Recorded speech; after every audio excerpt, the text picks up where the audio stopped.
يسألني يقول يا فايز، أنا كفلت لي رجال وتوهقت، ولا هو راضي يسدد والدين حل، والدائن اللي مقرضه ما تكلم، وأنا زي السيف على رقبتي، بأي لحظة يمكن يرفع علي قضية ولا يطالبني ولا يوقف خدماتي، وأنا في وقت أكون يعني تتوقف فيها مصالحي. في طريقة يا فايز أتخلص من هالدين وهالكفالة؟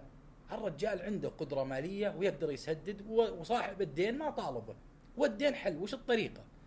نظام المعاملات المدنية في المادة 589 حل هالإشكالية.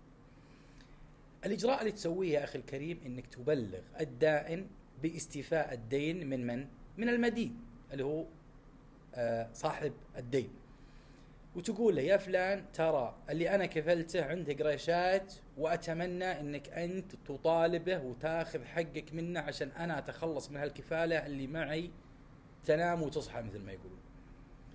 180 يوم بعد هذا الإعذار إذا ما تحرك واتخذ الإجراءات، تلقائيا بقوة النظام تسقط الكفالة وتكبر وسادتك وتنام. 180 يوم بما يعادل 6 أشهر من تاريخ إبلاغك إعذارك لمن؟